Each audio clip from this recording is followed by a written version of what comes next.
Prende una luz por mí, por ti prendo una luz. Iluminemos juntos todo el mundo azul. Si vamos juntos, más claro es el azul. Prende una luz por mí, por ti prendo mi luz.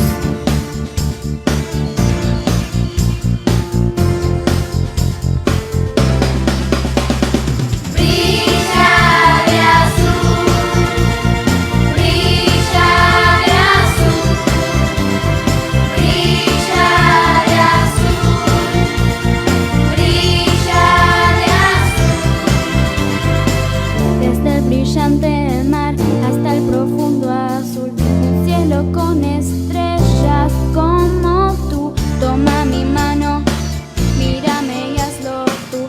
Prenderé una luz volviendo al mundo azul. Brilla de azul, brilla de azul, brilla de azul, brilla de azul. Brilla de azul, luz azul, brilla de azul, brilla de azul, luz azul, brilla de azul, brilla de azul, luz azul, brilla de azul, brilla de azul, luz azul, brilla de azul.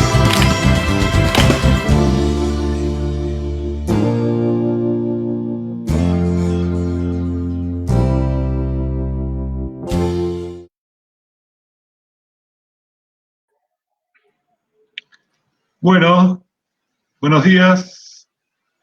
¿Se escucha Buenas todo bien? tardes.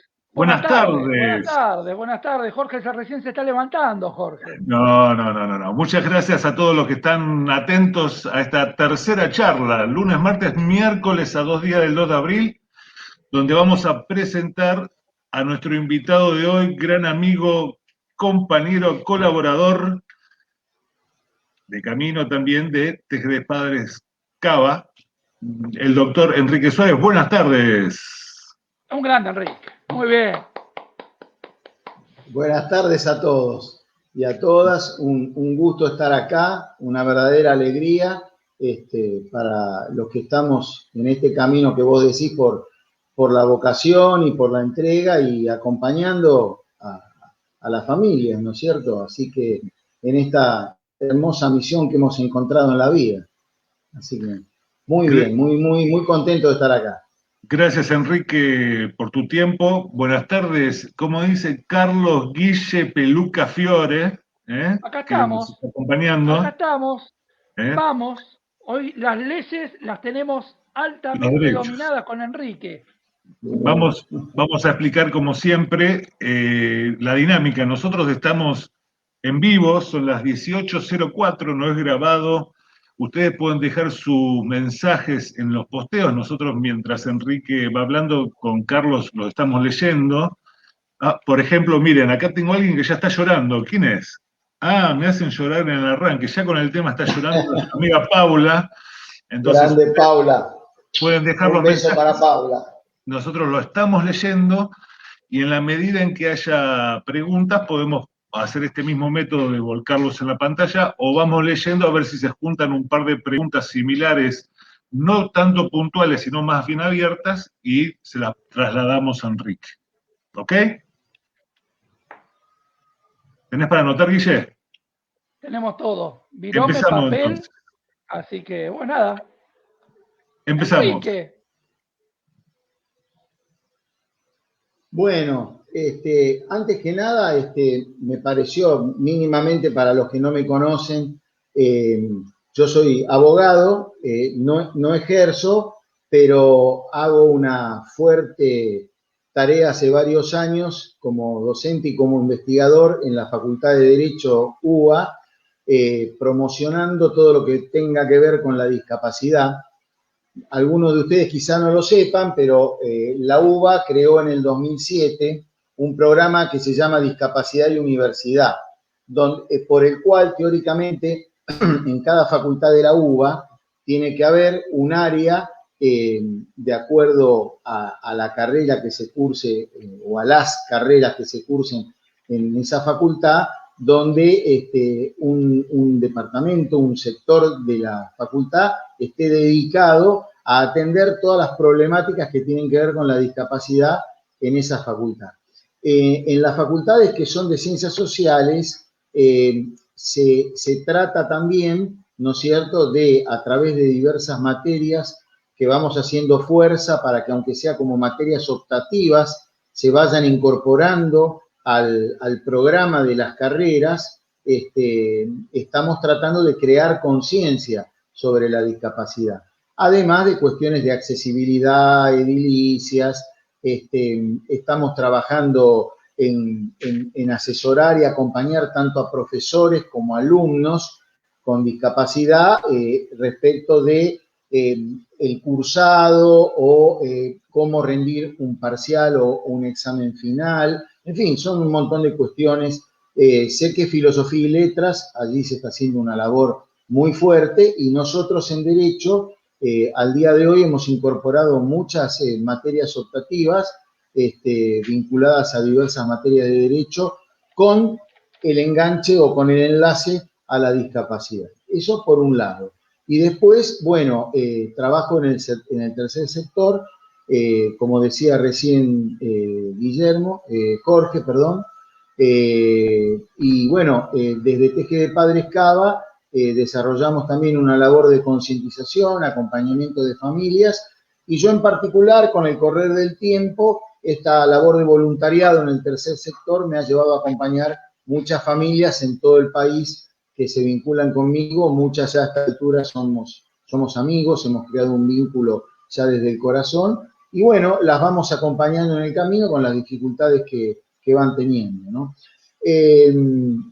Hoy a mí me trajeron para hablar de derechos, ¿no? Ustedes me dijeron que era autismo y derechos, ¿o me equivoco?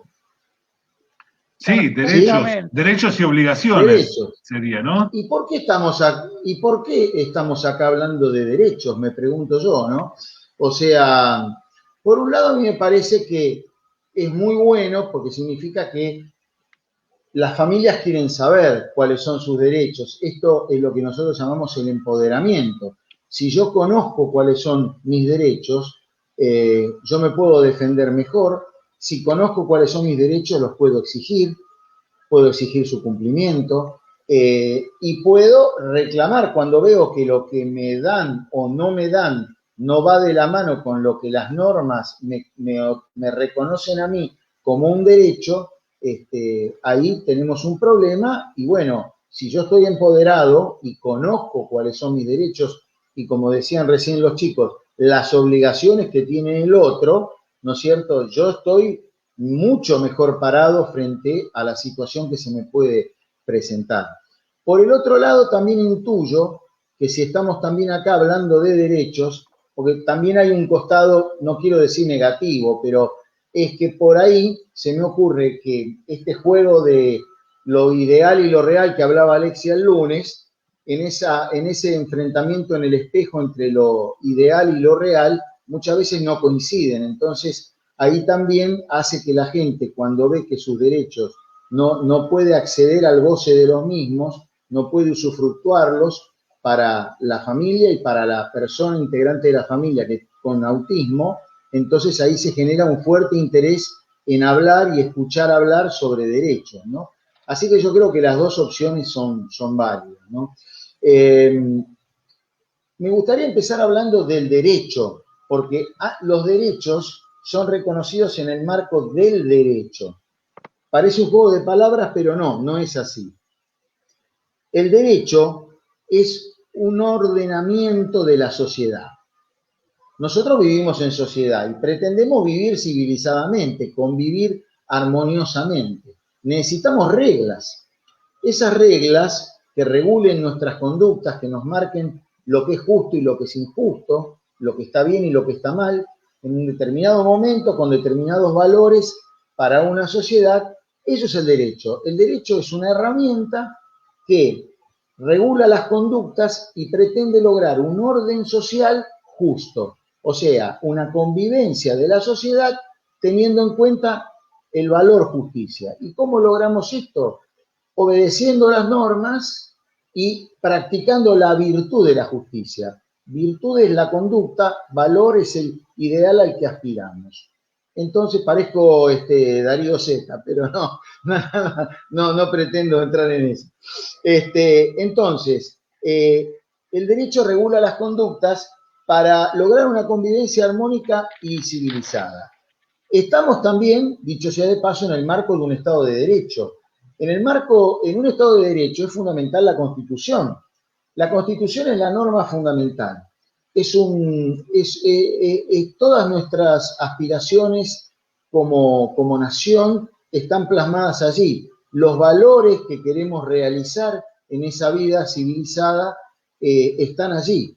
La Constitución, por un lado, dice cuáles son los derechos de los habitantes y, por lo tanto, las obligaciones que tienen quienes deben respetar esos derechos, y por el otro lado, dice cómo se organiza el poder. Entonces, el Estado tiene 3 poderes, como todos sabemos: judicial, ejecutivo y legislativo, y los 3 tienen la misma función: garantizar y lograr el bienestar general de la comunidad. Entonces, cada uno desde su lugar tiene que ejercer la competencia que le da la Constitución para lograr el progreso y el desarrollo humano, el bienestar general que está en el preámbulo de la Constitución. Entonces, ese derecho reconoce y establece a través de las normas los derechos. Y ahí sí entramos a hablar de los derechos. Cada uno de nosotros tiene derechos que son reconocidos por las normas. Son prerrogativas que uno puede hacer valer frente al resto de la sociedad. Cuando digo resto de la sociedad, es tanto el Estado como el resto de los particulares. O sea, en discapacidad, el Estado tiene determinadas obligaciones que tiene que cumplimentar frente al tema de la discapacidad, pero también la sociedad tiene varias cosas que respetar y tiene que involucrarse en el tema, y no constituirse, usando ya el lenguaje de la Convención, en barrera para que las personas con discapacidad, las personas con autismo en nuestro caso, puedan participar plenamente en toda la dinámica social, en toda su faceta, cultural, social, económica, laboral, etc. Entonces, ¿qué es lo que pasa? Nosotros tenemos que lograr que ese bienestar general sea para todos, incluso para las personas con discapacidad. En ningún lugar de la Constitución vamos a encontrar que dice los habitantes de la nación argentina menos los habitantes que tengan discapacidad. Los ciudadanos de la nación menos los ciudadanos que tengan discapacidad. Nada más lejos de la realidad. La Constitución habla de todos, de todas las personas. Las personas con discapacidad son personas y tienen exactamente los mismos derechos que los demás. Ahora, ¿qué es lo que sucede? ¿Qué es lo que sucede? Tenemos dos problemas. Uno es por el lado del Estado, porque como dije antes, el principal actor que se tiene que encargar de lograr ese bienestar general, ese progreso y desarrollo humano, es el Estado, a través de sus 3 poderes. Ahora, ¿qué pasa? El Estado mira la realidad, mira el espejo que decía Alexia de lo ideal, y entonces dice, tengo que lograr el bienestar general para todos, sin distinción ni discriminación alguna. Ahora, cuando empieza a ver que la realidad, lo real, no condice con ese ideal, dicta normas, dicta leyes para tratar de solucionar el problema. El funcionario administrativo dicta decretos, resoluciones, según la jerarquía del funcionario que tenga la competencia. Y finalmente el juez, cuando la persona que tiene ese problema de que no le coincide lo que la norma le reconoce en lo ideal con lo que le pasa en la realidad, viene y le dice, señor juez, me pasa esto, tengo que plantearle y pedirle que usted haga valer mis derechos, que usted haga respetar mis derechos, emite una sentencia judicial.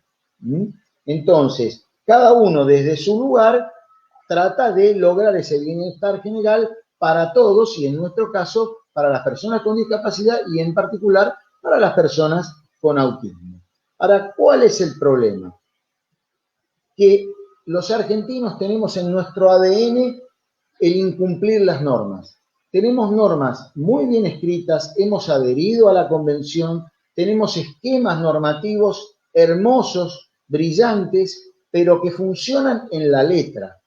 Y entonces se transforman muchas veces en derechos de papel, porque el derecho no logra ser más que lo que está escrito en el papel, porque no lo podemos llevar a la realidad. Las normas, como todos sabemos, en materia de discapacidad, no se cumplen. Ahí a dónde quería llegar. Sí. ¿No? Porque decir, ¿cómo? ¿por qué tenemos que hacer una charla, un streaming online que hablemos de autismo y derechos? ¿No? Porque creo que todos los que nos están siguiendo en este momento levanten la mano y comenten en todo lo que vos dijiste, justamente porque las leyes que están no se cumplen. O, dicho de otra forma también, porque surge, las leyes que están se interpretan. ¿Entendés? Entonces, según la interpretación de cada una de las leyes, bueno, ahí surgen los problemas con la obra social, todos los problemas nuestros empiezan porque o no se cumple la ley o la interpretan de otra forma de lo que dice la ley. ¿Cómo nos movemos con eso? Porque la ley es la ley y es claro. ¿Cómo puede ser que haya múltiples interpretaciones de una misma ley? Ejemplo, la obra social se hará cargo del 100% de los tratamientos. No, pero tiene que ser de cartilla. Pero no, acá no dice que tiene que ser 100% de cartilla. O los profesionales de cartilla, a mí me pasó hace unos años atrás, los profesionales de cartilla que vos me decís, ¿están capacitados para atender a una persona con autismo? ¿No? Entonces... Claro. Sí. Bueno, ahí tenés varios problemas. A ver, varias posibilidades de problemas. En primer lugar, a veces se cae en lo que se llama el animismo legislativo. O sea, ¿qué es esto? Es que muchas veces de buena fe el legislador o el funcionario cree que consagrando un mecanismo, un sistema, o reconociendo o estableciendo una medida de acción directa, que sería una medida que favorece el desarrollo de las personas con discapacidad, esto está contemplado en la Constitución, cree que con eso se soluciona el problema. Pero cuando dictó esa norma, no tuvo en cuenta si había presupuesto, si había una política pública previa que acompañara esa decisión que tuvo él al dictar la norma, si había profesionales idóneos vinculados a ese tema para llevar a cabo los programas públicos que forman parte de esa política para plasmar ese derecho. Ese es un primer problema. El segundo problema es la redacción legislativa. Muchas veces el peor enemigo de los derechos es la propia ley. Si la redacción no es clara, a veces el texto de la ley tendría que ser directamente el lenguaje fácil, digamos, al que se pasan las normas, ¿no? Para evitar estas ambigüedades que vos decís o estos textos grises o oscuros que son pasibles de interpretación, ¿no? En materias tan delicadas como esta, ¿no? Porque ¿qué es lo que pasa? No es malo en realidad, porque una norma, digamos, una norma siempre puede ser interpretada de una manera o de otra. Yo acá atrás mío hay una biblioteca. Nosotros tenemos un dicho que dice, las cosas son como son, depende de qué lado de la biblioteca te pares. Hay un 50% de la biblioteca que va a decir blanco, y si yo tomo el otro 50% de la biblioteca va a ser negro. El tema es que quien no quiere cumplir con la norma se agarra de un resquicio y entonces desconoce o interpreta con mala fe el texto de esa norma. Y hay otra cosa que tiene que ver con lo que hablamos al principio, el empoderamiento de las familias y de las personas con discapacidad y con autismo en sus derechos. Porque acá todos lo sabemos, esto se estudia, está estadísticamente trabajado, que por cada 100 nos, por cada 100 veces que se dice no, o lo que era 100 se le dice 70 o 60, la gente el 60% de esos 100, o sea, 60 personas, se da vuelta y se va. Y solamente 40 presentan un reclamo o una nota pidiendo que se revea la decisión. Y de esos 40, solamente 20 van a consultar a alguien o siguen investigando. Y de esos 20, finalmente, 5 presentan un amparo. ¿Me entendés? Como es la cadena. Entonces, como ellos ya lo saben también, se interpreta eso, sobre todo en materia de salud, ¿no? Que es uno de los principales temas que nos convoca hoy. Esto pasa muchísimo en salud, que a sabiendas te deniegan, el auditor médico de la prepago de la obra social pasa a ser el que pone la cara, la firma, lo que sea, y digamos se producen estas situaciones que vos decís de desconocimiento total o parcial de los derechos, sabiendo que mucha gente, digamos, se da vuelta o por desconocimiento o porque se quedó con ese no y no investigó más y no sigue adelante, se da por vencida, cuando en realidad nunca hay que darse por vencida. Incluso, ¿qué pasa? Sí. Te interrumpo, ahí me quiero sumar porque como las preguntas pasan rápido, me quiero sumar a que es lo que mientras vos hablás quería preguntarte, lo que nos pregunta acá Karen González, que dice, ¿por qué tanta burocracia para aprobar terapias, escuela, transporte, medicación, una infinidad de papeles y una infinidad de sesiones, porque cada papel que te tienen que firmar tenés que ir, volver, trasladarte, que te lo evalúen, que tal día, que tal hora, no, hoy está cerrada, no nos fuimos de almuerzo, no por la pandemia, ¿no? No es solamente los papeles, pero digo, nosotros venimos con el primer momento del diagnóstico y todos los años hay que presentar los mismos papeles para que te encuentres con el mismo tipo, para que te pregunte las mismas cosas, para que te dé la misma aprobación, ¿no? Porque si por lo menos cambiara el lugar y la gente y los papeles, bueno, un año cambiaron, son menos papeles, son más papeles, pero es exactamente lo mismo, la misma burocracia. ¿Por qué tanta burocracia todos los años, me permito decir, para aprobar todo lo que necesitamos? Porque no es que pedimos irnos de vacaciones, necesitamos todo esto para el bienestar de nuestros hijos, ¿no? Por supuesto. Yo me adhiero a la pregunta de Karen. Yo creo que lo que sucede es lo siguiente.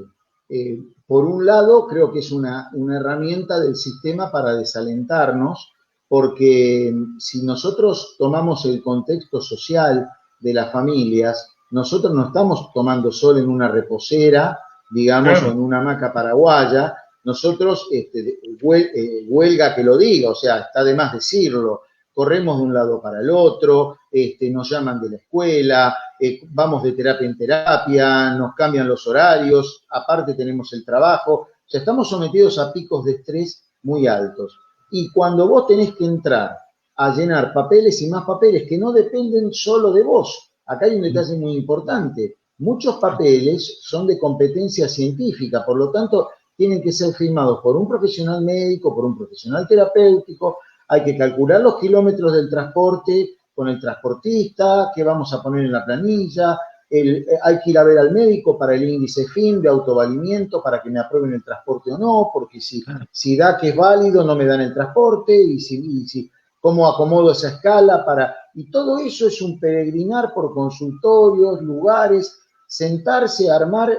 Yo he tenido experiencias, por ejemplo, de rechazo de prestaciones solicitadas porque no les gustó cómo estaba armado el cronograma.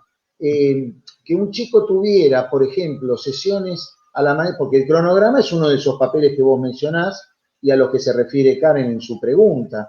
Entonces, me acuerdo que a la familia le dijeron, no nos parece bien que el chico vaya a una sesión a la mañana y a otra sesión de otra cosa a la tarde. Entonces, claro, digamos, la cuestión fue, ¿y cuándo querés que vaya? Si tiene el colegio en el medio, ¿no es cierto? Tiene que almorzar en el colegio, está en el colegio. Yo voy a la mañana a una terapia, salgo del colegio y va a la otra, digamos. Y esto es así todos los días, o porque, bueno, después viene otra, y inclusive los sábados a la mañana tiene un taller de habilidades sociales, o tiene natación, o tiene alguna actividad deportiva, porque también son aspectos que no hay que descuidar en el tratamiento de nuestros hijos.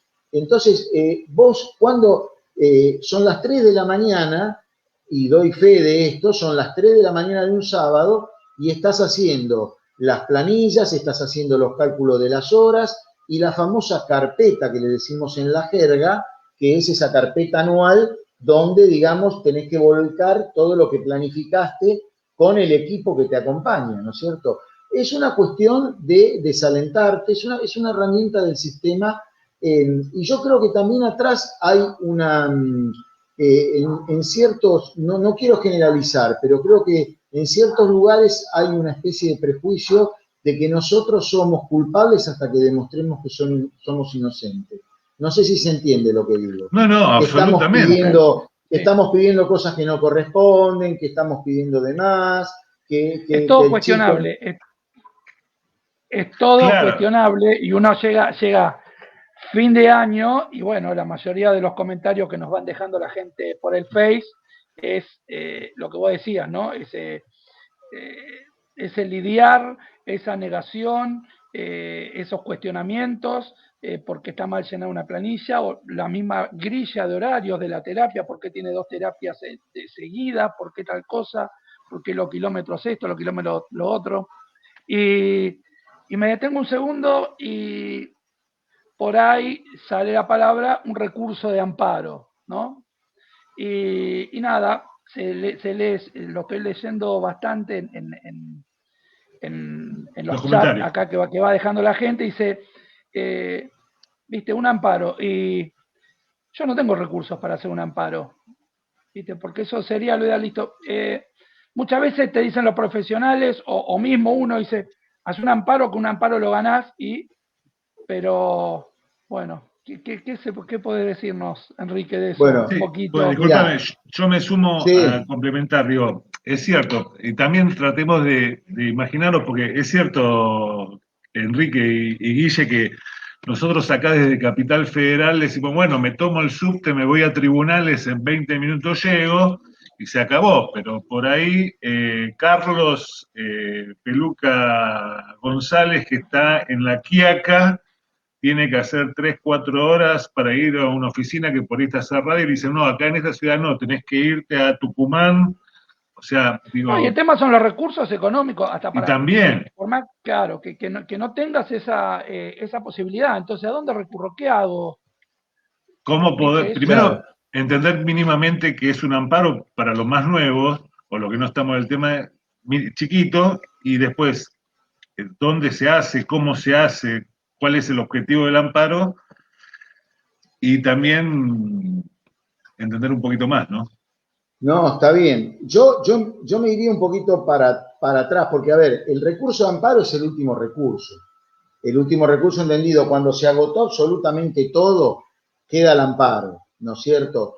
El amparo es lo que prevé la Constitución frente al cercenamiento, restricción, lesión en forma grave o inminente de un derecho esencial, como en este caso puede ser la salud, por parte del Estado o por parte de particulares. Es una acción que tiene que ser rápida, generalmente está durando en este momento, con suerte, en primera instancia unos 2 años, y la cautelar tendría que estar saliendo en el lapso, y digo tendría, ahora voy a aclarar por qué uso ese tiempo de verbo, ¿no? Tendría que estar saliendo la cautelar en el lapso de una semana, a veces en 72 horas tenés la cautelar, que la medida cautelar es una medida por la cual el juez dispone que para evitar un perjuicio, porque si tenemos que esperar hasta el final del juicio con sentencia definitiva, por lo menos de primera instancia, para recién ahí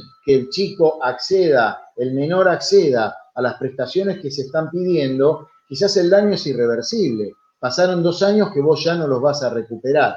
Estoy hablando en un ideal de que una tramitación de un amparo en primera instancia está más o menos en 2 años. Discúlpeme, que aparte de eso se trata, porque cuando diagnosticás al chico chiquito y te están diciendo, como hablábamos con Alexia, una detección temprana que favorece a todo el desarrollo, el tiempo que perdés no lo recuperás más, ¿no? Exacto. Entonces, exacto. ¿por qué a veces vos decís es el último recurso, pero Claro. ¿qué tiempo nos damos nosotros los padres para esperar antes de ir al amparo? Entonces ves que tu hijo va creciendo, ves que no tiene las terapias, ves que qué sé yo, y acá creo que la palabra clave es ese tiempo, ¿no? Que No, aparte por con todos los supuesto. procesos de la justicia no son rápidos para nada, ¿no?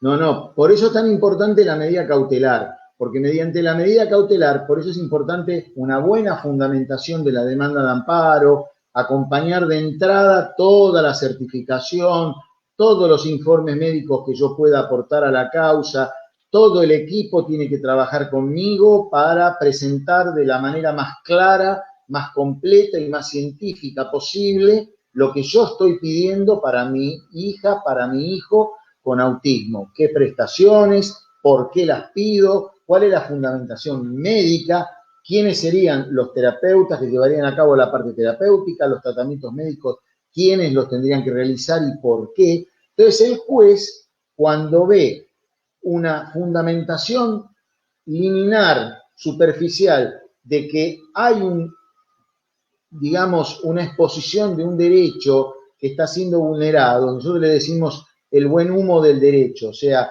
de lo que aparentemente muestra la demanda, estaría, digamos, no se está pidiendo algo que está en Venus, en Marte, sino que tiene sentido, está justificado. Entonces el juez concede una medida cautelar, por la cual hace lugar a lo que estamos pidiendo hasta que salga, explicado así muy sencillo en términos generales, hasta que salga la sentencia definitiva de primera instancia. Obviamente, como todos sabemos, esa sentencia es generalmente apelada por quien pierde en primera instancia y esto va a cámara y es más tiempo, pero la cautelar, si te la concedieron, sigue vigente. También se puede apelar, ojo, también se puede apelar la cautelar. Puede pasar que la cautelar te la revoquen en segunda instancia. Por eso vos, recién Jorge, cuando decías, vos decías algo como que, bueno, nadie te puede garantizar que vas a ganar el amparo y nadie puede garantizar que la medida cautelar, digamos, te la den o te la revoquen si te la dieron en primera instancia, si vas a segunda instancia, que yo no veo el futuro, ¿me entendés? El que te diga, el que te asegure un resultado, te está mintiendo, es un mal profesional. Entonces son todos riesgos que uno asume, lo que pasa es que por eso digo, es el último recurso.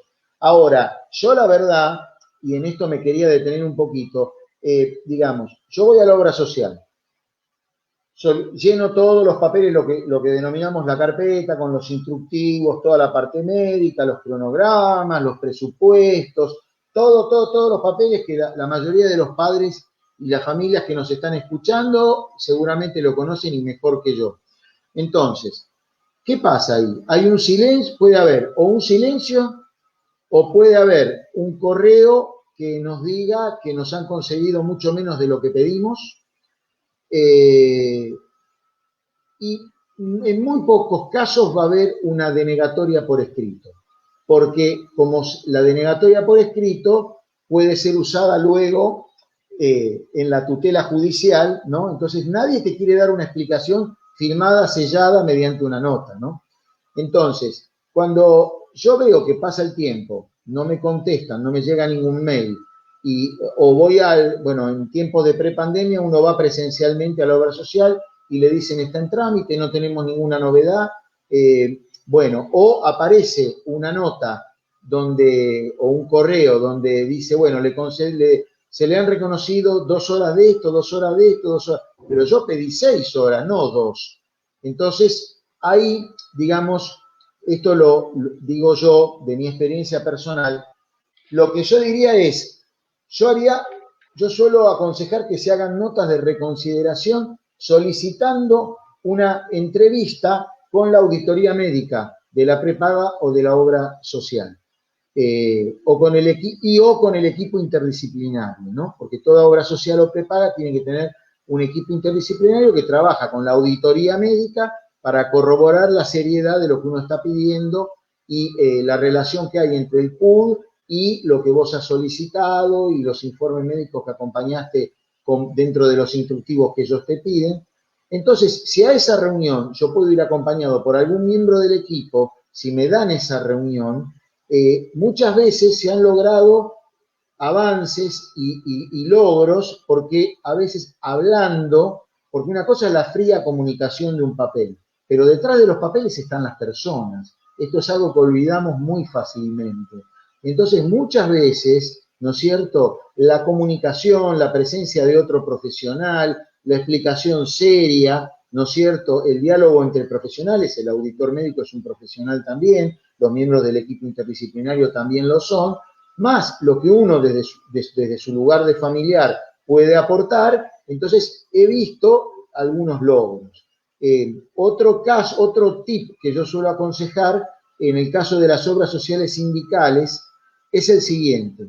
Si el afiliado titular de la obra social está también afiliado al gremio y tiene cierta antigüedad, digamos 3 años en adelante, darse una vuelta por el gremio, pedir si hay un sector de discapacidad, hablar, muchos gremios tienen una comisión de discapacidad, un sector de discapacidad, o si no, pedir por una autoridad del gremio. Hemos logrado en algunos casos hablar con un secretario adjunto, que vendría a ser el Hijo, viene el Padre, el Hijo y el Espíritu Santo, en la Trinidad gremial, y bueno, el secretario adjunto es el Hijo, el del medio. Hemos llegado en algunos casos, acompañando a las familias, a entrevistas con el secretario adjunto. Mostrarle toda la carpeta, decirle, mira, yo soy afiliado al gremio, yo siempre pensé, el gremio está para defenderme, me pasa esto, es tu obra social, ¿qué me estás haciendo? ¿Cómo puede pasar esto? Ustedes no podrían hablar con la obra social, porque les cuento un secretito, el director de la obra social es un empleado, en definitiva, es empleado del gremio. Entonces, si el gremio llama y dice, che, el caso de fulano, a ver si me lo cambiás, porque la verdad que es una injusticia, esta gente, escuchame, este chico necesita una silla postural y está acá, lo tienen en los brazos, no lo pueden cargar y acá le están negando la silla postural especial, ¿cómo puede ser? Entonces digo, son tips, o sea, hay que intentar todo, como decía Alexia el lunes, no quedarse con la duda, agotar todos los recursos. Muchas veces no va a dar resultado, yo no estoy diciendo que dé resultado. Si uno ve que persiste el silencio, si uno ve que la reunión no dio resultado, si te la dieron con la auditoría médica, no dio resultado, entonces, bueno, presentar una nota ya con un plazo, porque todo esto, digamos, porque alguien estará pensando, pero ¿para qué voy a pedir la reunión si no me la van a dar en el 99% de los casos?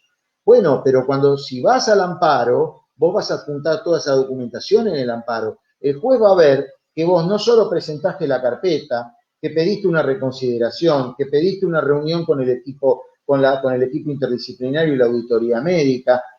Si se hace la reunión hay que pedir un acta con copia, y una copia tiene que ser para la familia, ya sea que me hagan lugar o no me hagan lugar. Con la copia de esa acta, ¿no es cierto?, yo le aporto al juez que yo agoté todos los recursos que estaban en mi poder. Y finalmente, bueno, o una nota o una carta documento con un plazo perentorio, y ahí, bueno, quedan los dos grandes caminos, la superintendencia, que hasta ahora no la nombramos, y los juzgados, ¿no?, el recurso de amparo ante los tribunales. La jurisdicción es civil y comercial federal acá. En el resto del país son los juzgados federales, los amparos por salud y discapacidad en materia tanto de prepagas como de obras sociales, tramitan en el fuero federal. Eso vos me preguntaste en un momento qué fuero era, es el fuero federal. De vuelta, lo relaciono con lo que vos decís. ¿A cuánto vivo yo en tal provincia del juzgado federal? ¿A cuántos kilómetros estoy? ¿Qué tengo que hacer para ir a una audiencia? Acá, no sé si nos estarán escuchando, pero muchos amigos nuestros del interior me han llamado y me han dicho, me hice 300 kilómetros, llego y la obra social no compareció a la audiencia y el juez quiere citar otra audiencia. Yo tengo que hacer 300 de ida, 300 de vuelta, a mi costo, y me pidieron que viniera con el nene.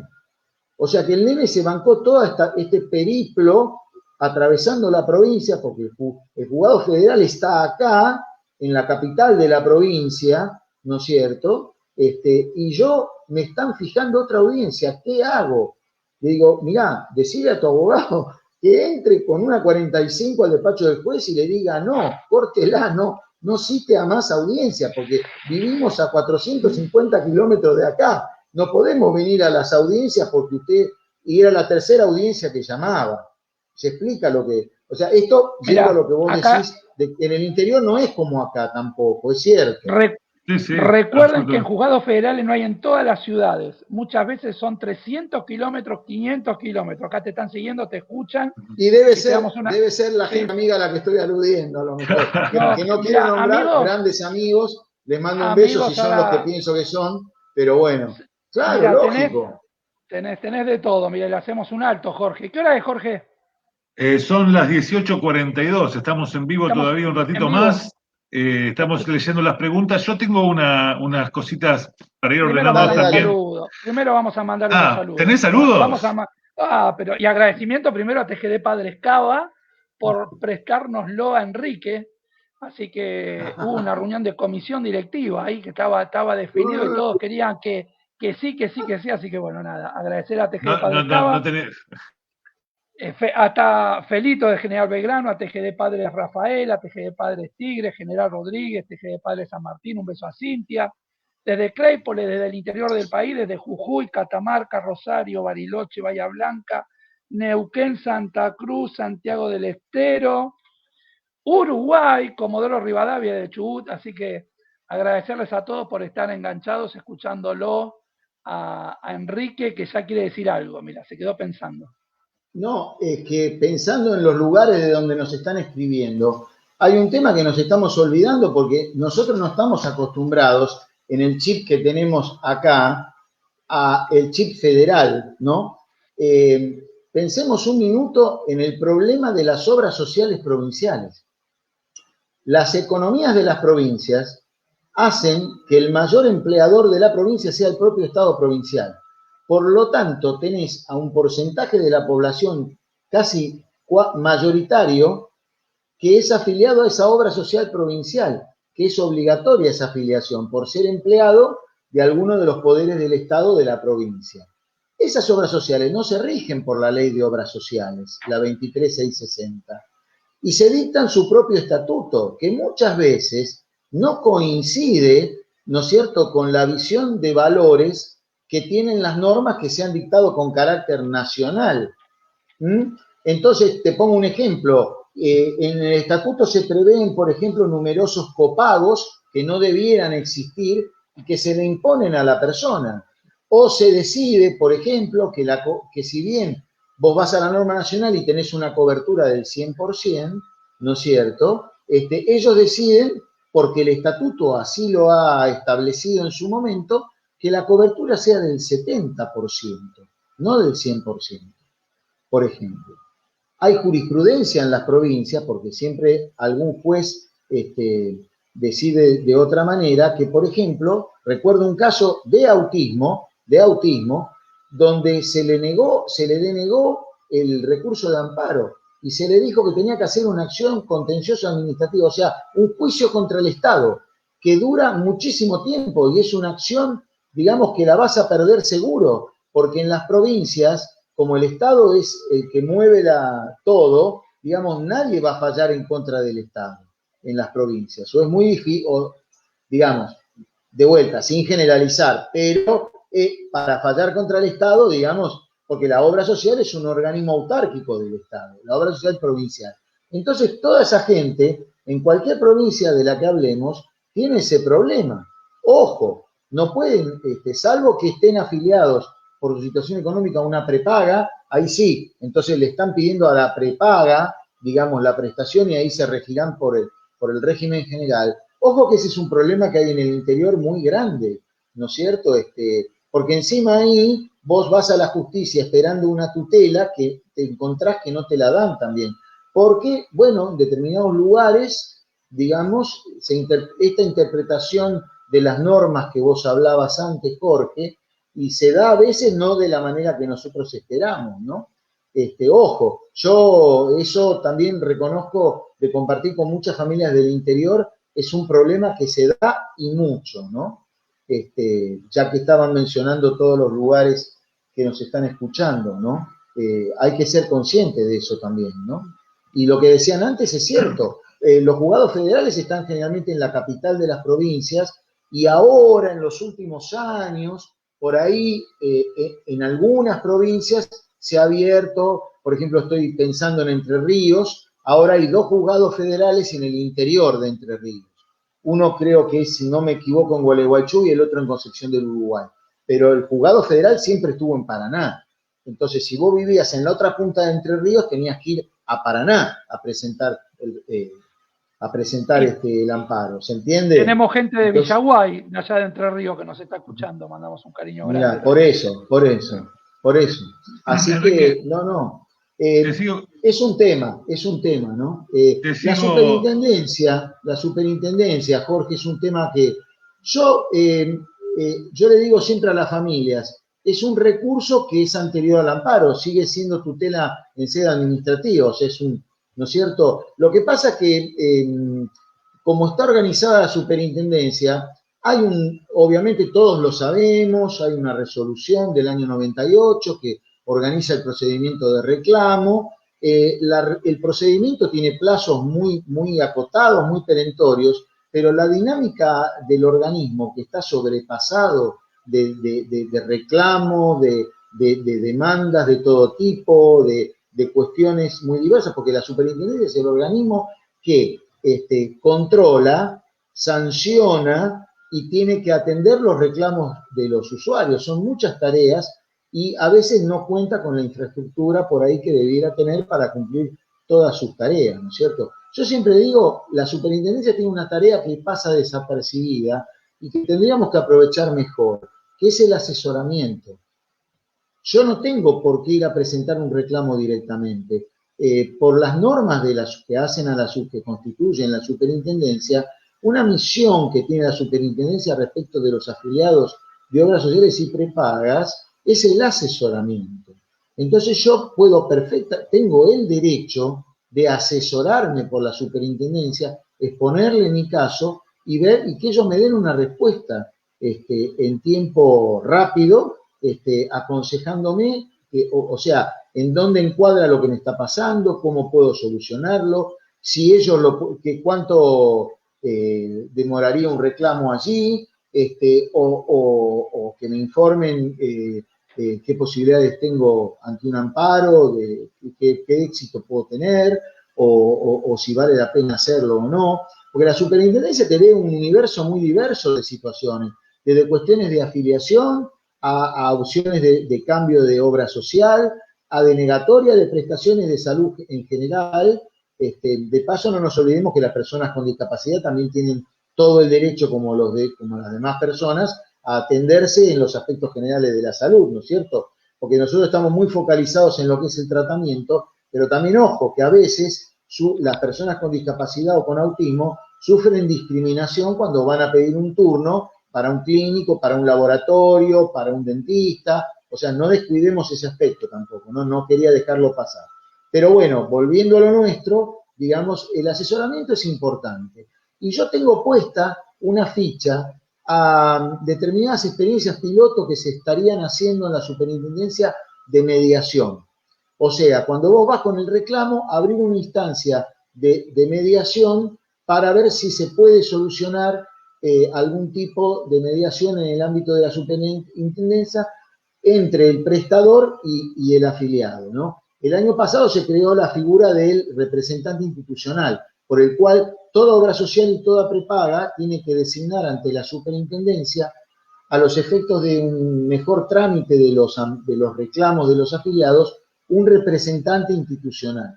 Sobre esa base se estaría armando un sistema de conciliaciones, mediaciones, para ver si se puede evitar la avalancha de amparos, porque algo que no dijimos es que la litigiosidad, ¿no es cierto?, la judicialización de la salud, y dentro de eso está todas las causas por discapacidad y por autismo, por supuesto, aumenta exponencialmente año a año, ¿no es cierto? La justicia no tiene recursos para afrontar esto, y bueno, esto también va en contra nuestro, ¿no?, y de las familias.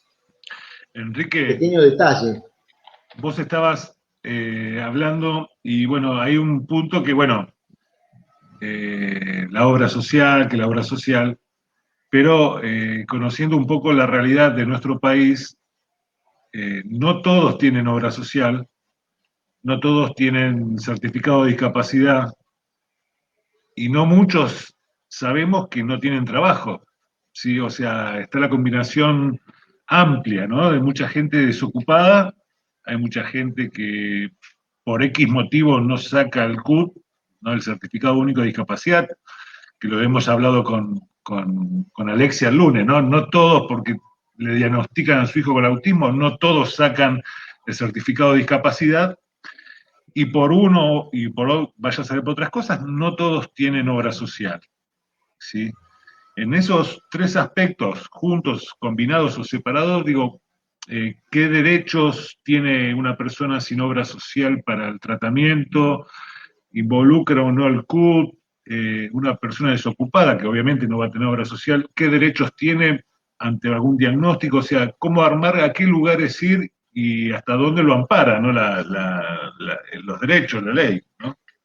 No, muy buena pregunta. En primer lugar, el hecho de que mucha gente no quiera sacarse el CUD es la respuesta a un prejuicio social que está del otro lado, porque mucha gente vive esto como un estigma, como un tatuaje que le imprimen y que no se lo va a sacar de por vida.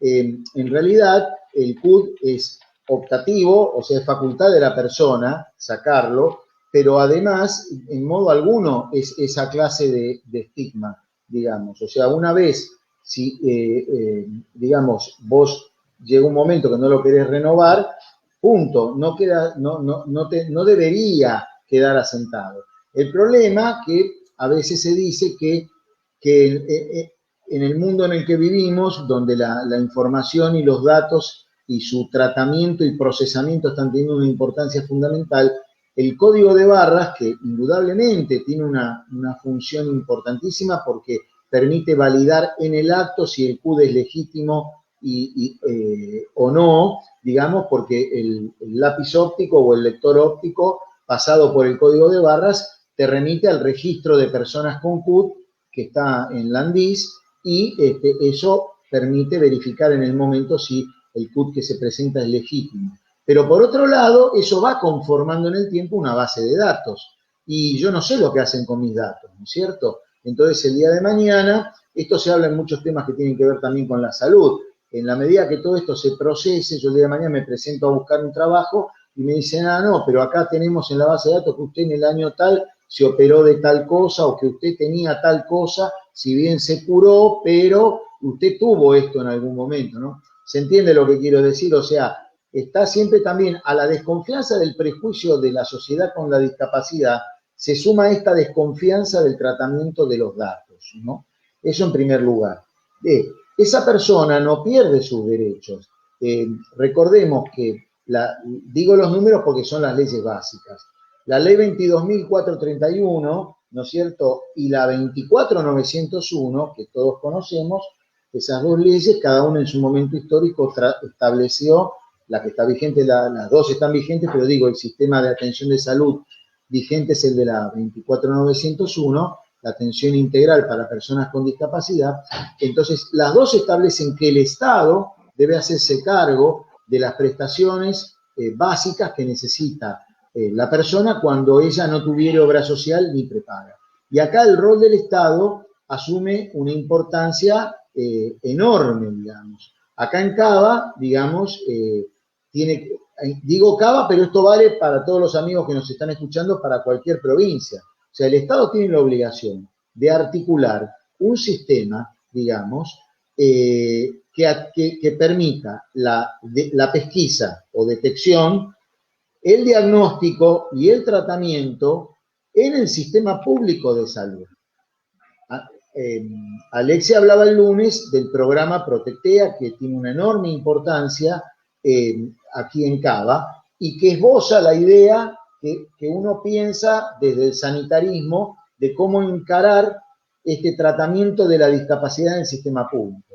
Yo tengo que tener una red básica de atención primaria de la salud. La atención primaria de la salud es la entrada al sistema. es el tratamiento con un profesional básico, pediatra, clínico. Entonces, aquí en Cava tenemos los centros médicos barriales y los CESAC, los centros de atención clínica, si mal no recuerdo que se corresponde con la sigla, donde se desarrolla esa atención primaria.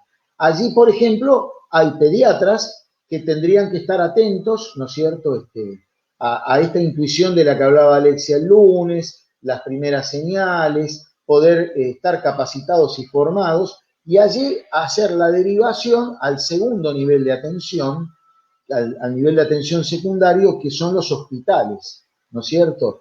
Y entonces ahí entran hospitales especializados en hacer el diagnóstico y determinar el tratamiento. Fíjate vos que en Cava tenemos la ley 6151, que establece el sistema de vigilancia para la detección y tratamiento, donde dice que se harán convenios con las ONG para que colaboren con la atención de las familias en los casos que resulten diagnosticadas.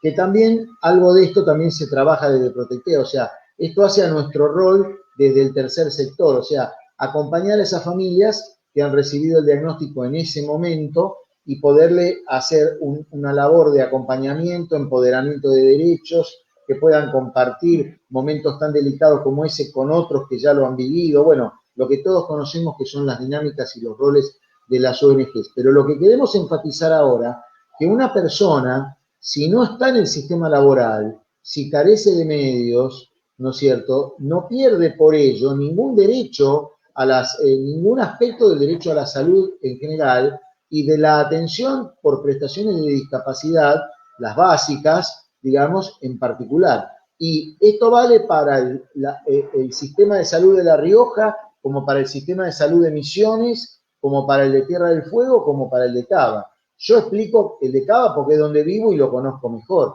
pero debe ser así en todas las provincias.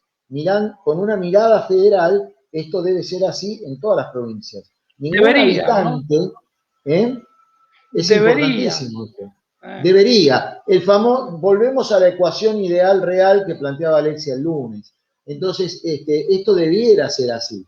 Ahora, todos sabemos que conseguir un turno en un hospital público, no sé cómo estará la red de atención primaria descentralizada en los barrios, no sé cuánto tardarán en asignarte un médico de cabecera, en darte turnos, la verdad que no lo sé en este momento, pero todos sabemos que un turno en un hospital público no es una cosa menor, y sobre todo aquí en Ciudad de Buenos Aires, digamos, tenés el Garrahan, tenés los 5 hospitales especializados de Protectea, y después hay una serie en el conurbano, tenés el Hospital Evita en San Martín, y hay una serie de hospitales que tienen su área de tratamiento del autismo. Esa es la otra posibilidad, que un hospital público se organice de manera tal que tenga todo un sector con profesionales dedicados a la detección, al diagnóstico y al seguimiento en el hospital,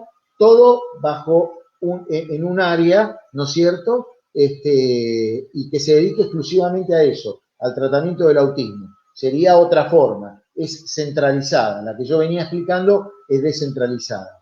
Pero para ir a lo que dice Jorge, digamos, es importantísimo esto, porque si no, las personas que no tienen obra social ni prepaga, que no tienen monotributo ni monotributo social y no tienen pensión contributiva, por lo cual no pudieron acceder al plan Incluir Salud, se quedan fuera del sistema.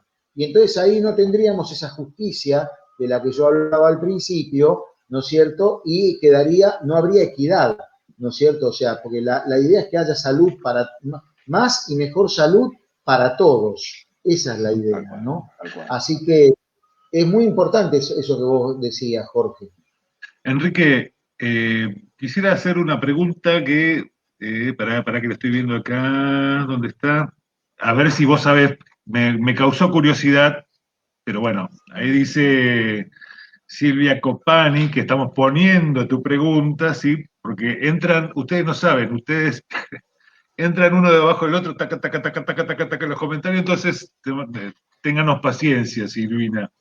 Dice, si existen derechos que protegen al adulto autista cuando sus padres ya no estén, ¿cómo resguardarlo del futuro? No sé si hay algo sobre esto. Sí, mirá, o sea, a ver, si hay una obra social de por medio, la 24901 tiene todo un capítulo dedicado a la atención y residencia de las personas con discapacidad, en este caso sería con autismo. Entonces uno tiene que, el familiar más cercano, quien haya quedado, porque, digamos, esta persona, digamos, hay que ver si puede manejarse por sí mismo o no. Si no, el familiar más cercano debe constituirse en apoyo del mismo mediante el proceso judicial correspondiente, que ahora no vamos a entrar en eso para no hacer más larga la respuesta, pero digamos, en ese caso, quien resulte ser su representante deberá tramitar ante la obra social que se le brinde esa prestación en una residencia, en un hogar, digamos, y la obra social debe hacerse cargo de esos gastos. En caso de que la persona no sea afiliada a una obra social, o bueno, a una prepaga tampoco, digamos, bueno, es el Estado quien tiene centros, digamos, a donde deberá pedirse la internación, puede ser la internación voluntaria. Yo en este caso calculo que la pregunta va por el lado porque la involuntaria es cuando hay peligro de seguridad o riesgo de daño para sí o terceros, son casos de adicciones muy graves o salud mental, etcétera, etcétera. Hay, digamos, lugares que debieran estar, digamos, o deben estar a cargo del Estado para cubrir estos casos, digamos, y que, bueno, tendrá que solicitar en el Ministerio de Salud. Calculo que al primer lugar que yo iría sería el Ministerio de Salud para que me indiquen cómo tengo que hacer los trámites y demás, porque ahí ya estoy parado en la atención pública de esto, no en la atención por obra social. Y en cuanto a la previsión, la segunda parte de la pregunta, hay que ver si los padres hicieron algún tipo ahora está la posibilidad con el nuevo código de hacer un fideicomiso, de hacer alguna previsión para cuando los padres no estén, digamos, entonces, bueno, para resguardo de la persona con discapacidad o en nuestro caso, un adulto con autismo, ¿no es cierto? Así que más o menos lo que te puedo decir es eso, más o menos. O sea, yo, si no hay obra social, me dirigiría al Ministerio de Salud para que quizá de ahí me deriven a desarrollo social en Ciudad de Buenos Aires, ¿viste? Habrá que ver cuál es el área específica. Otro lugar que puede ir es a Copidis, si es acá en Capital, que también la van a asesorar allí, ¿no? Sí, ese es el temor, ¿no? de todos nosotros, de todos los papás, ¿no? Cómo sobreviven el día de mañana cuando no estemos, y te hablo en primera persona y digo que el Estado en lo personal me genera mucho vacío, como que me falta el Estado, no sé dónde concurrir, y pienso, y volvemos al interior del país, que no tienen obra social, que no tienen prepaga, y trato de encontrar al Estado, y muchas veces no lo encuentro, y esa es la angustia, ¿no? que recibimos en este chat, y los mensajes y los mails que recibimos de TG de Padre TEA, ustedes mismos también. Me parece que falta recorrer mucho camino el Estado con el tema de las leyes y para que nuestros chicos estén realmente donde deben estar, ¿no? Que se cumplan sus derechos. Claro, por eso, Carlitos, cuando yo empecé a hablar, pero justamente por eso, yo decía que uno de los problemas es el Estado, porque acá la cuestión de fondo es que la discapacidad nunca fue una política de Estado. O sea, que sea política de Estado significa que sea cual sea la gestión que esté a cargo del gobierno en un periodo de tiempo dado, no interesa quién sea, haya determinados principios básicos de actuación en materia de salud, de trabajo, de educación, que no varíen en función del cambio de administración gubernamental. Te pongo un ejemplo muy pavote. Podrán cambiar las gestiones gubernamentales, pero siempre hay un carné para conducir. La idea de que tiene que haber un carné habilitante para manejar permanece. Y los requisitos, en todo caso, se van perfeccionando en función de lograr una mayor seguridad vial. Eso es un pequeño, si querés, entre comillas, ejemplo de política de Estado. Nadie va a sacar el carnet de conducir como requisito para poder manejar en la vía pública. Del mismo modo, en discapacidad tendría que pasar lo mismo. Tiene que haber estándares de calidad de vida y los medios para lograrlos, que no tendrían que variar en función de la gestión gubernamental que esté a cargo del gobierno en un momento dado. ¿Me entendés? Con la salud no se puede jugar. Con la salud es algo muy sagrado. Con la salud en general y con la salud de nuestros hijos con autismo no se puede jugar. Entonces tiene que estar arbitrada toda una política que implica planificar, hacer programas, poner herramientas que no queden en las normas, que se lleven a la práctica. En eso el Estado es responsable. Es ese Estado que vos no encontrás. ¿Me entendés? Ahora, también es cierto, muchas veces otras cuestiones, no basta con la ley porque es la propia sociedad la que está indiferente, se ha vuelto muy egoísta y se ha vuelto muy individualista, y en ese sentido yo personalmente creo que hay una crisis de valores muy grandes, pero lo digo desde el humanismo, ¿no es cierto? O sea, cuando yo cruzo la calle y dejo al ciego en la esquina que necesita ayuda para cruzar y no me interesa, cuando me subo al colectivo y lo dejo a la persona con discapacidad motriz librada a su suerte y no le digo al chofer, me hago cómplice del chofer, porque el chofer me subió a mí, pero va a arrancar, no lo va a dejar subir, porque a su vez hay un empresario del transporte que no tiene debidamente habilitada o mantenida la rampa descendente, y por eso la persona con discapacidad motriz no puede subir al colectivo. O sea, fíjate la cadena de egoísmos, cómo se van enganchando y hacen, ¿cuál es el resultado final? Que la persona con discapacidad queda a la intemperie. Lo mismo pasa con nuestros hijos con autismo. Es exactamente lo mismo. Cuando a mí no me interesa lo que le pasa a la persona que tengo al lado, ¿viste esas películas estadounidenses donde una persona cae en la calle y la gente sigue caminando? Yo no quiero eso para el lugar donde yo vivo. Yo quiero que haya un compromiso. A mí me interesa lo que le pasa a la persona que va al lado, porque es una persona como yo. ¿Me entendés? Y el día de mañana, si yo soy el que se cae en la calle, me gustaría que alguien llamara al 911 o al SAME, al 107, ¿me entendés? Entonces, bueno, eso es lo que está faltando. Entonces, ahí el Estado, por eso la importancia de concientizar todas estas charlas y la institución del 2 de abril como Día Mundial de Concientización del Autismo, apuntan a sacudir a la sociedad, ¿no es cierto? Yo a veces veo que determinadas problemáticas en torno a la diversidad han tenido más éxito, a lo mejor, en lograr ser vistas. Y yo a veces digo, pucha, ¿qué pasa con la discapacidad que no logra el mismo impacto? ¿Viste? Aunque vengo viendo algunas propagandas que marcan pasos positivos, ¿no? Vengo viendo algunos signos, digamos, propagandas donde hay personas con discapacidad y demás. Pero hoy Jorge hablaba de trabajo, ¿no es cierto? Vos hablás del Estado que no te sentís, que sentís que no lo encontrás. Entonces me parece que ahí hay que replantearse algunas cosas, ¿viste? Yo siempre recuerdo, ustedes se acordarán, en el último debate presidencial solamente uno de los candidatos durante el lapso de 2 segundos mencionó la palabra discapacidad. Y la discapacidad tendría que ser un tema más que debiera estar naturalmente en los debates a cualquier cargo electivo, sea presidente, sea intendente o gobernador. Sí.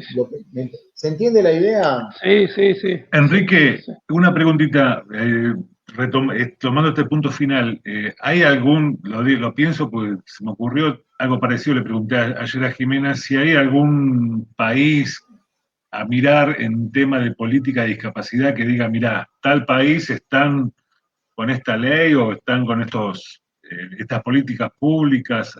¿A dónde podemos mirar para saber de qué hablamos? Porque lamentablemente con lo que decía Carlos, uno termina deprimido sabiendo que falta un montón por hacer, pero es posible hacerlo. Pero todo esto, conociéndonos, siendo un tema delicado, siempre buscamos la mejor ley, la mejor política pública, que vino uno y dijo esto. Después vino el otro y corrió y dije, no, hagamos esto. Es decir, ¿a dónde mirar, por lo menos si existe algún lugar donde mirar que se esté haciendo cosas copadas a nivel de políticas públicas en el tema de discapacidad? Mira, Sí yo hay. pienso, En España se está haciendo una labor, están bastante avanzados. Ahí a nivel gubernamental y de ONGs hay una labor muy importante. Está el tema, por ejemplo, en materia de trabajo, en materia de lo que ellos llaman los pisos tutelados. Esto hace a la independencia y a la autonomía de la persona con discapacidad. Hay proyectos muy interesantes. En los últimos tiempos noto un cierto retroceso en materia educativa, pero que tiene que ver, me parece a mí, por una cuestión presupuestaria y con la economía, que son temas más de la Unión Europea, ¿no? Después, en educación, uno siempre mira a los países nórdicos, ¿no? Los modelos de los países nórdicos en educación que hacen punta, ¿no? Yo siempre digo, las ciudades nórdicas tienen tres parámetros para exhibir a quien las visita y son el motivo de su orgullo, ¿no? Su hospital, su biblioteca pública y su escuela. Y eso habla de una forma de pensar, una forma de valorar la vida en comunidad que me parece que te deja pensando, ¿viste? Para ellos, los baluartes de esa ciudad, de ese pueblo, son esas tres cosas. ¿Qué calidad tiene mi hospital público? ¿Qué calidad tiene la biblioteca pública? ¿Y qué calidad tiene la escuela y la educación que doy pública también, ¿no? Por supuesto. Entonces, digo, son tres ejes, ¿no es cierto?, que son muy importantes, ¿sí? Yo voy más allá de instrumentos, políticas tributarias, porque todo eso se sostiene con una carga tributaria muy grande, pero que vuelve, se distribuye en la población, ¿no es cierto? Pero sin entrar en esos temas, me parece que eso habla de una manera de pensar, ¿no? Sobre todo, qué sé yo, ha habido casos donde un funcionario compró por un descuido un chocolate en un kiosco con la tarjeta para los gastos gubernamentales y tuvo que renunciar, y renunció, ¿me entendés? O sea, también hay un control, ese es otro elemento que no hemos hablado, el control de la sociedad, la participación ciudadana, ¿no es cierto? O sea, porque la ciudadanía no renunció por la presión de la participación ciudadana. Eso está, el famoso defensor del pueblo, el ombudsman, es una creación de los países nórdicos, ¿no es cierto? Esto te habla de cómo se concibe la participación ciudadana. Por eso nuestro rol, nosotros hace 10 años que no tenemos defensor del pueblo, por ejemplo, de la nación, ¿no? Me refiero. La labor del tercer sector es fundamental. Nosotros hacemos incidencia pública. Cuando tenemos reuniones con funcionarios cualquiera que sea, en cualquier lugar, cuando vamos a ver a legisladores proponiéndole ideas para armar en mesa de trabajo proyectos de ley o proyectos de resolución o pedidos de informe, cuando nos reunimos con funcionarios del Ejecutivo para ver qué se puede cambiar, yo le he ofrecido a obras sociales, digamos, conformar mesas de trabajo para optimizar la atención a la gente. Una cosa que no dijimos hoy es que antes de la pandemia, ¿cuánto tiempo te lleva ir a presentar los papeles a la obra social? Hay obras sociales que es un ambiente de 2x2, hay 2 sillas, en pleno verano no hay aire acondicionado y tenés 200 personas con el número y 2 empleados para atender. Ahí estás mínimo 3 horas.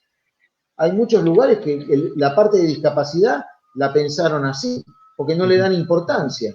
¿Me entendés? Entonces, sí. Ojo con esas cosas. También la gente se cansa y se da vuelta y se da por vencida cuando ve todas esas dificultades que le van poniendo en el camino, ¿no es cierto? Un protocolo farmacológico para que la obra social te cubra el 100% de un psicotrópico. Un protocolo farmacológico es terrible. O sea, no tiene lugar el médico en la receta para poner todo lo que tiene que poner, que le exige la obra social.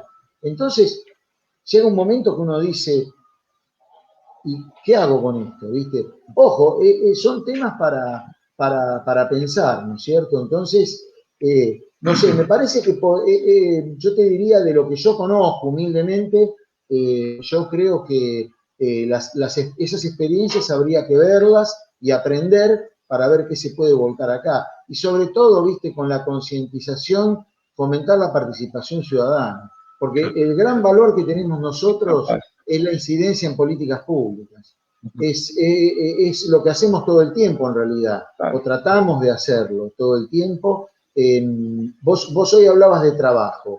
El trabajo en el Estado, todos sabemos que no se cumple el cupo laboral. En la nación es del 4%, en ciudad del 5%.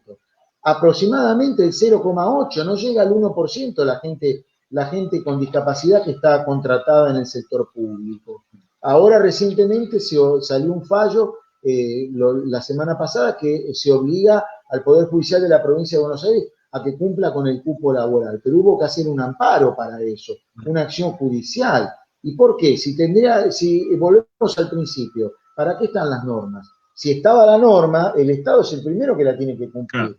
Pero en la administración pública también, el 0,8, 0,9, no se cumple, ¿viste? Y el sector privado, vos tenés que ir y sentarte con las cámaras y tenés que hacer una mesa de trabajo con la ANDIS, las cámaras del sector, con las consultoras, armar un esquema de grabación impositiva, ya existe en realidad, pero digamos, fomentar becas, pasantías, programas de trabajo, aunque sea temporales. Hoy a la mañana me metí en algunas páginas y están los programas diseñados. Yo me preguntaba, ¿y esto cuántas personas lo utilizan? ¿Esto se hace en realidad o está pintado en una página web? No lo sé, por eso digo, celebro que exista, son programas de fomento de empleo en el sector privado. Pero ahí hay que crear, es lo que se llama la generación de accesibilidad, ¿no es cierto? O sea, hay que crear las condiciones para que sea accesible un trabajo, ¿no es cierto? La persona con autismo, ustedes lo saben mejor que yo, tiene determinadas fortalezas, ¿no es cierto?, dada su condición. Entonces, explotar esas fortalezas que los hace especialmente competitivos en determinadas tareas o en determinados roles, donde pueden ser altamente eficientes y para una empresa, obviamente en condiciones justas y de trabajo digno, por supuesto, puede ser muy conveniente contratarlas, ¿no es cierto? Entonces son temas que hay que seguir pensándolos, me parece. Enrique, Jorge, sí. Perdón, estamos en vivo, ¿no? Estamos en vivo 19-18, sí. Estamos entrando a la recta final. Vos sabés que, menos mal que Enrique se ve que porque en realidad dijimos 40 minutos, 1 hora, más de eso no. Quédate tranquilo. ¿No? A Enrique, igual si quieren seguir, porque van a quedar temas, los invitamos a escribirle al Facebook de nuestro grupo de Ciudad Autónoma de Buenos Aires, ¿sí? Nuestro grupo que está reunido en Cava, ahí lo pueden contactar y de paso contactarse con nuestro grupo, los que son de Capital Federal, y sumarse a las iniciativas y las charlas y los encuentros que realizan ellos, ¿no? Yo sigo saludando, Jorge. Dale, cómo no. Necochea, Chaco, Pontevedra, Libertador Ledesma desde Jujuy, Atea Río Cuarto Córdoba, a todos, muchas gracias por estar ahí, por estar escuchando. Lo estamos exprimiendo a nuestro querido amigo Enrique. Así Jorge, ¿qué tenés por ahí? Yo quería darnos unos minutos antes de terminar y ya trasladarte a la actualidad, ¿no? A decir, bueno, los derechos en épocas de pandemia, ¿sí? En este momento de decir, bueno, es un momento amplio, ¿no? Porque estuvimos mucho tiempo que las obras sociales no nos atendían el lugar, es decir, bueno, que si tenés, por un lado lo que están diciendo que hay obras sociales que ahora están tardando mucho en pagar, por lo cual corre el riesgo las prestaciones de algunos doctores, porque ya pasan 2 o 3 meses que no cobra, entonces le cancelan las prestaciones y todavía están sin cobrar. El mismo tema de la escuela privada, con la presencialidad, no la presencialidad. ¿Qué podemos colaborar con el tema de los derechos en esta época que sirva para los... Muy bueno, muy bueno. Bueno, mira, una cosa que la quiero decir primero porque es fundamental por la cantidad de familias que nos están escuchando seguramente y para que lo retransmitan y lo hagan y lo comenten con otras familias que conozcan de la familia Azul, es lo siguiente. La resolución 1293, que a esta altura la conocen todos, estableció un régimen de prórroga de las prestaciones que ya estaban concedidas para el año 2020. La mayoría de la tramitación se hizo finales del 2019 y hasta el 16, creo que fue lunes, ya uno con la pandemia graba algunas fechas por algún suceso. Me acuerdo que fue lunes 16 y martes 17. Yo creo haber registrado trámites presenciales en obras sociales hasta esos días, más o menos. Entonces, a partir de ahí vino la prórroga con la 1293. ¿Qué es lo que sucede? Fíjense que en algún lugar, en Arial 2, en letra muy chiquitita, dice: recuerde conservar todos los originales de la documentación que envía por correo digitalizada. En su momento le será solicitada, porque claro, la superintendencia le va a pedir a la obra social, para validar los pagos que fue efectuando durante la pandemia, los originales de toda la documentación que uno envió a través de correo electrónico. Entonces, esto significa dos cosas. La familia tiene que tener en una carpeta guardada toda aquella documentación que tiene en original y además fotocopia de lo que le mandaron por correo, todo aquello especialmente durante los meses del ASPO, que sería desde marzo, no recuerdo ahora, pero por lo menos fueron 4 meses mínimo de ASPO. Entonces, que ahí no había posibilidad, digamos, no había protocolos, nada, todo era virtual. Entonces, ahí sí, digamos, hay un montón de documentación que está en poder de los profesionales y de las familias, por supuesto. Entonces, guardar esto porque les puede ser solicitado por las obras sociales, ¿sí? Esto en primer lugar. Y recuérdenle a los profesionales con los cuales se atienden que todo aquel papel, por ejemplo, la famosa declaración jurada que viene con la 1293, la planilla horaria, que por ahí se los mandaron por WhatsApp o por correo, que guarden esos originales los profesionales, porque después se los van a tener que dar. Ustedes en todo caso en el original firmarán, porque lo que debe faltar es la firma de ustedes, porque todo eso puede ser después solicitado por la prepaga o por la obra social en cumplimiento de lo que la propia 1293 establece. Eso en primer lugar. En segundo lugar, es cierto lo que vos decís, Jorge, se está registrando demora en dos casos. Uno, cuando una familia tiene que pedir ampliación o una nueva prestación o sea, una familia que ya viene con un plan de tratamiento, tiene que solicitar una nueva prestación o ampliar la carga horaria de una prestación por prescripción médica. Bueno, todo esto que tiene se tramita como cuando uno hace la carpeta con todos los instructivos que correspondan para esa prestación, está demorando un poco. Y también el tema del pago está demorando también, el famoso mecanismo de integración por el cual la superintendencia le gira el dinero de los honorarios profesionales a las obras sociales en una cuenta que cada obra social tiene en el Banco Nación, y después la obra social le hace la transferencia respectiva a cada profesional, está demorando. Lo que sucede es que hay una realidad de déficit presupuestario y entonces eso hace, supongo yo, que se demore el pago de estos honorarios. El profesional queda en el medio. Ahora, ojo, porque como hemos dicho permanentemente en todos los mensajes o discursos del 2A, nosotros tenemos derecho a tratamientos con calidad. Y para tener tratamientos con calidad, nuestros profesionales deben estar bien remunerados, ¿no es cierto?, y pagados a tiempo. O sea, pagados a tiempo significa que el circuito funcione, y bien remunerado significa que yo es una idea que la he tratado de proponer 1000 veces, que la modificación de los valores del nomenclador no quede librado a la discrecionalidad o merced o gracia del funcionario de turno, ¿no es cierto? O sea, del directorio, que luego de reunirse un montón de veces acordaron que en tal fecha iban a actualizar el nomenclador. De hecho, tendrían que haberlo actualizado ahora en febrero o marzo y no se ha hecho todavía, por lo menos. Entonces, una propuesta que a mí se me ocurre bastante lógica es establecer un sistema similar al de las jubilaciones. En 2 momentos del año acorde con la inflación que se haya producido entre la última modificación del nomenclador y la fecha que toca modificar el nomenclador, modificar, ¿no es cierto?, conforme, no sé, un indicador, canasta básica del INDEC, el IPC, el índice de precio al consumidor, lo que sea, un índice objetivo, modificar ese nomenclador. Y después, en otro momento del año, o sea, al menos que haya 2 aumentos por año en fechas preestablecidas y con un mecanismo de aumento que no lo decida el funcionario, que ya está establecido en la norma. Hoy hablábamos al principio que el derecho regula las conductas. Bueno, que el funcionario no pueda decidir como quiere, sino que tenga que decidir como le dice la norma.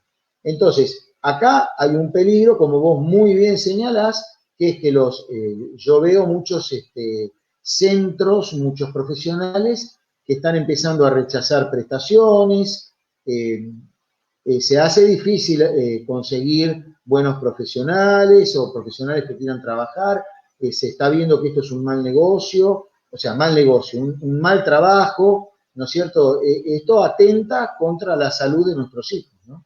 Así dicho, tal cual, crudo y directo. ¿Entiende? ¿Sí? Y después, no sé qué otra cosa me preguntabas, perdóname. ¿Me habías preguntado otra cosa?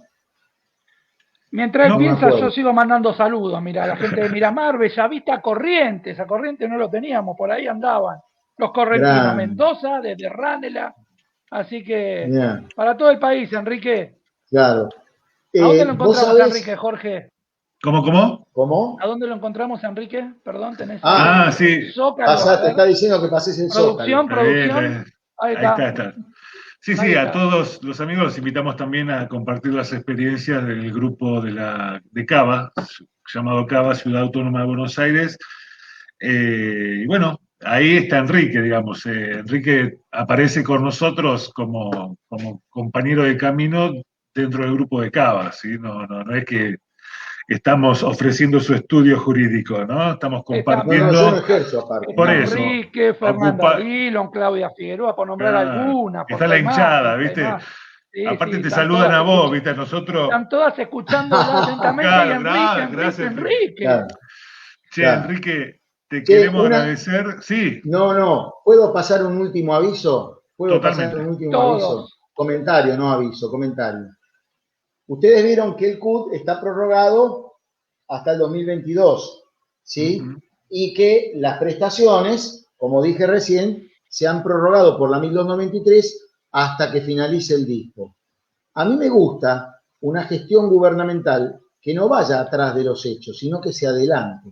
A mí me gustaría que los funcionarios que tienen que intervenir en esto, ya, no dentro de 3 meses, hoy, durante Semana Santa, hoy y durante Semana Santa estén pensando cómo van a hacer para dar turno a los que tienen que renovar del 2020, el CUT, a los que tienen que renovar del 2021 y a los que empiecen a solicitar los nuevos CUT, digamos, o sea, hoy está vigente un procedimiento especial para sacar el CUT por primera vez, pero a toda esa gente se le va a agregar los que venzan en el 2022 y los que sigan solicitando CUTs nuevos en el 2022, con una visión de que en el 2022 se normalizaría todo. Yo pregunto, ¿cuál va a ser el procedimiento para evitar, ¿no es cierto?, la congestión de gente? ¿Cómo lo van a organizar?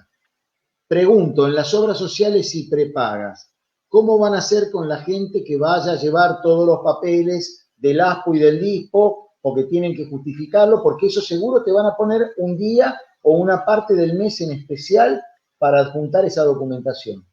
Y después, ¿qué van a hacer con los que están presentando carpeta por primera vez junto a todos los que vienen con prórroga del 2019 por la 1293?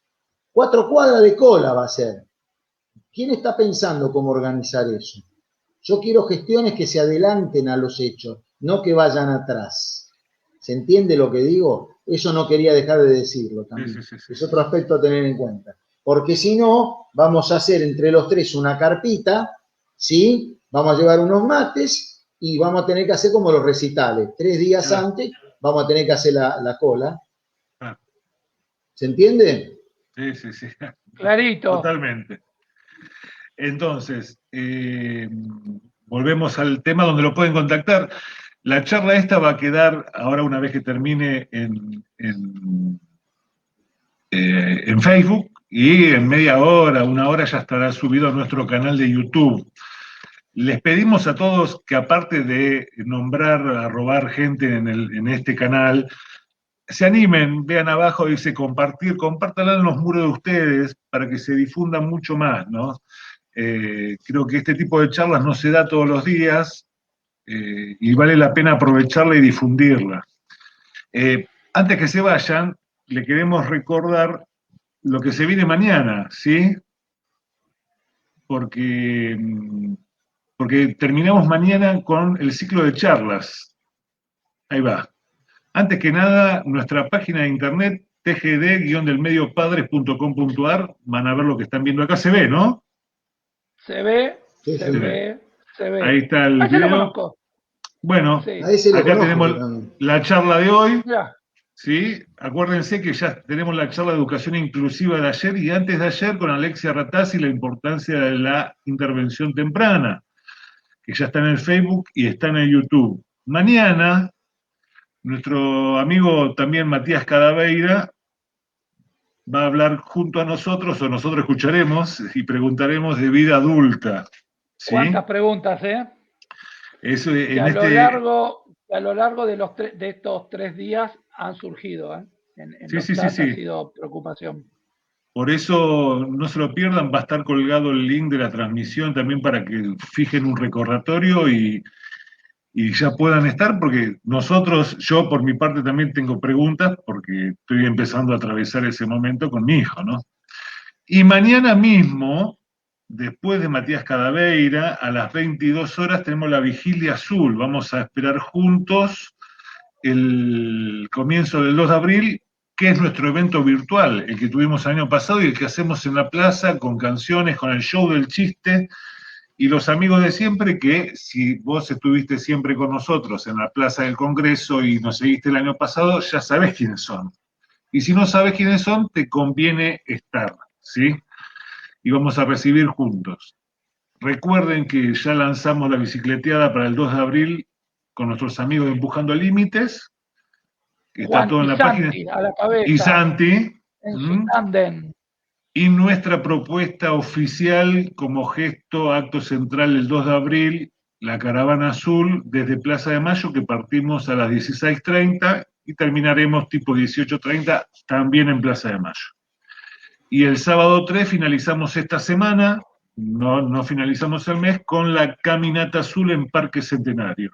Todo esto está en nuestra página de internet, nuestro Facebook, están nuestros Instagram, está en todos lados, está circulando como loco todo esto, así que no se olviden. ¿Palabras finales?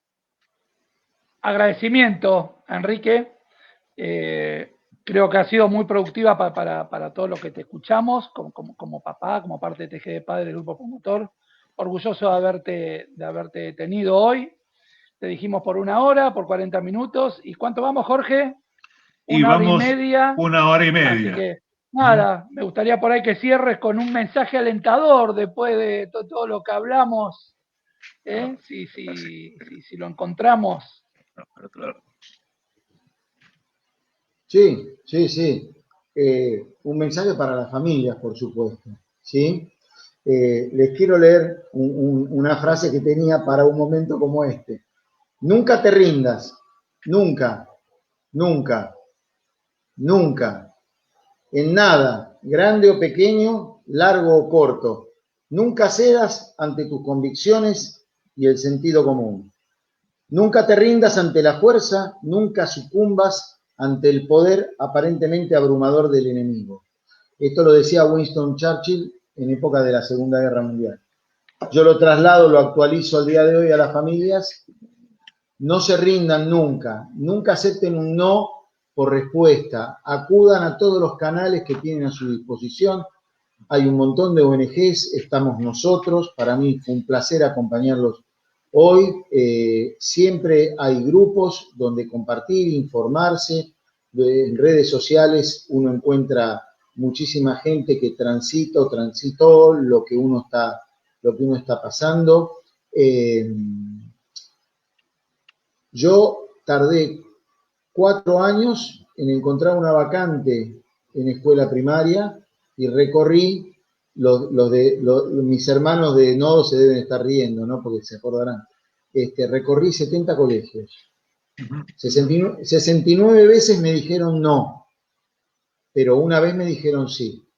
Y esa vez valió por las 69 veces, las 69 discriminaciones que sufrí como padre buscando una vacante. Yo no me rendí, vos no te rindas tampoco. 54, Enrique. Me Bravo. superaste. Bravo. Es así. Bravo. Conozco gente de más, ¿eh? Sí, Conozco sí, sí, gente sí. más, ¿eh? Hay gente que ha recorrido 90, 80 y pico, ¿no? Sí, sí. No. No, y aparte Así ese número que, nos queda en la memoria para siempre, ¿no? totalmente, Porque vos lo dijiste, yo ya lo tengo, o sea, no es totalmente, invento. No, es un número. totalmente. En un cuadernito Gracias. tengo guardado todo. Ah, bueno. La dirección y todo. ¿Qué me Claro. dijeron? Todo. No. Así que si yo no me rendí, vos tampoco. Sí, sí. Familia, papá, mamá, vos tampoco te podés rendir. Y la propuesta que siempre hacemos, ¿no? Allí donde estés, en cualquier lugar del país, se necesitan 2 papás para empezar a generar cosas. Con uno que ya tenga la iniciativa, que se encuentra con otra voluntad, pero 2 papás en la Quiaca, en Tierra del Fuego, ni siquiera con Teje de Padres TEA, ahí donde estés, ponele el nombre que quieras ponerle, júntense y vamos para adelante, porque lo que vos hagas en tu ciudad es para todos. Y como esta charla es para todos, todos, porque es por el bienestar de nuestros hijos. ¿Mm? Gracias, Enrique, nuevamente. No, gracias a ustedes. No. Bueno, y un saludo grande a todos los que nos escucharon hoy. Gracias por el aguante. Así que. Bueno, nos vemos mañana, los comprometemos a todos a la difusión y a que nos sigan mañana, pasado, hasta el sábado. Todavía estamos con ganas de juntarnos para estar juntos el 2 de abril. Dale. Buenas noches, hablemos de autismo y que se repita. Buenas noches, muchas gracias.